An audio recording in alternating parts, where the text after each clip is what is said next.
वर्ध्यामध्ये पोलिसांनी ट्रॅक्टर अडवण्याचा प्रयत्न केल्याचा प्रहारच्या कार्यकर्त्यांचा आरोप। बच्चू कडू पोलिसांवर संतापले। ट्रॅक्टर अडवले तर तहसील कार्यालयामध्ये घुसू, आंदोलन भडकवून टाकू, बच्चू कडूंचा पोलिसांना इशारा। सरकारच्या बैठकीला मी जाणार नाही, मोर्चा सोडून गेलो तर आंदोलनाला गालबोट लागलं तर कोण जबाबदार? सरकारनं त्यांचा प्रतिनिधी पाठवावा। सरकारनं बोलवलेल्या बैठकीवर बच्चू कडूंची प्रतिक्रिया। उद्धव ठाकरे 5 ते 8 नोव्हेंबर दरम्यान मराठवाड्याच्या दौऱ्यावर नुकसानग्रस्तांना मदत मिळाली की नाही याचा आढावा घेणार। छत्रपती संभाजीनगर, धाराशिव, बीड, जालना, परभणी, हिंगोलीमधील शेतकऱ्यांशी संवाद साधणार। गोपीनाथ मुंडे माझा आत्मा, मी गोपीनाथ मुंडे यांची वारस, तो आत्मा तुमचा जीव वाचवण्यासाठी विकावा लागला तर विकणार। बीडच्या एका कार्यक्रमात मंत्री पंकजा मुंडेंचं वक्तव्य। धनंजय आणि पंकजा मुंडे गोपीनाथ मुंडेंचे वारसदार होऊ शकत नाहीत। मुंडे नाव आहे म्हणून कोणी वारसदार होऊ शकत नाही। सारंगी महाजनांची पंकजा मुंडेंवर टीका।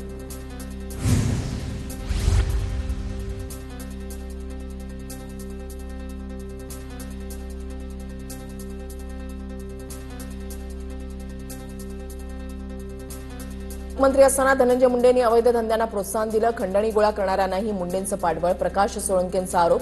तर खऱ्या अर्थानं धनंजय मुंडेंनी बीडची बदनामी केली। प्रकाश सोळंकेंचं वक्तव्य।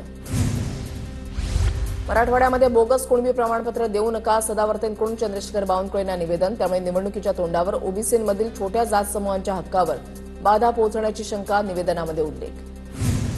मंत्री नरहरी झिरवाळ आणि आदिवासी आमदारांकडून राज्यपाल आचार्य देवव्रत यांची भेट। कोणत्याही समाजाला अनुसूचित जमातीमध्ये सामावून न घेण्यासाठी राज्यपालांकडे मागणी।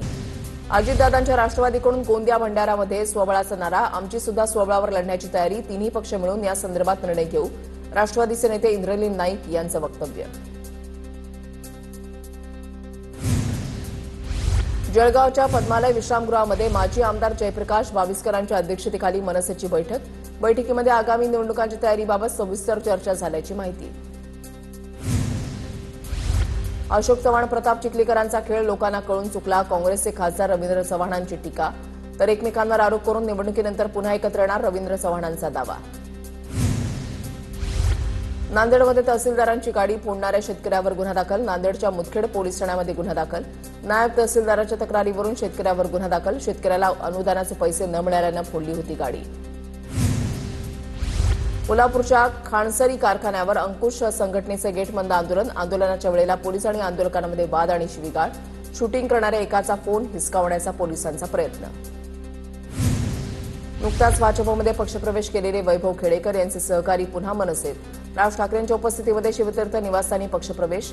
वैभव खेडेकरांसोबत गेलेले अनेक पदाधिकारी आणि कार्यकर्ते स्वगृही।